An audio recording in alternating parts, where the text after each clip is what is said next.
మీరు వీడియోలో చూస్తున్న మనుషులందరూ చనిపోయారు. వాళ్ళు చనిపోయిన కొన్ని రోజుల ముందు వీడియోస్ ఇవన్నీ. లిటరలీ వాళ్ళు సూసైడ్ అటెంప్ట్ చేశారు. ఈరోజు శ్లోకంలో ఇలాంటి మనుషుల గురించి నేర్చుకుందాం. Day 30 of learning Bhagavad Gita.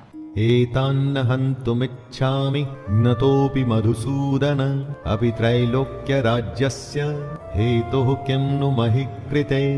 So ఈ శ్లోకంకి అర్థం ఏంటంటే, ఇక్కడ అర్జునుడు వాళ్ళ ఫోకస్ తప్పిపోయారు. వాళ్ళకి ఇక్కడ ఏం చేయాలో అర్థం కావట్లేదు. వాళ్ళు లిటరలీ ఈ యుద్ధంలో ఫైట్ చేయాలని ఇంట్రెస్టే చూపించట్లేదు. వాళ్ళకి ఇష్టమే లేదు ఇక్కడ ఫైట్ చేయడానికి. సో అర్జునుడు లాంటి వీరుడిని చూసి ధృతరాష్ట్ర, సంజయ్ అందరూ సర్ప్రైజ్ అయ్యారు, షాక్ అయిపోయారు. ఇలాంటి వీరుడు ఇలాంటి మాటలు ఏం మాట్లాడుతున్నాడు, అది కూడా యుద్ధం మధ్యన. సేమ్ ఇలాగే మన లైఫ్లో కూడా మన చుట్టుపక్కల ఇలాంటి చాలామంది ఉంటారు. వాళ్ళు నవ్వుతూ ఉంటారు, బట్ రియాలిటీగా వాళ్ళు డిప్రెషన్లో ఉంటారు. వాళ్ళ మెంటల్ హెల్త్ ఎలా ఉంటుందో మనకి తెలియదు. వాళ్ళు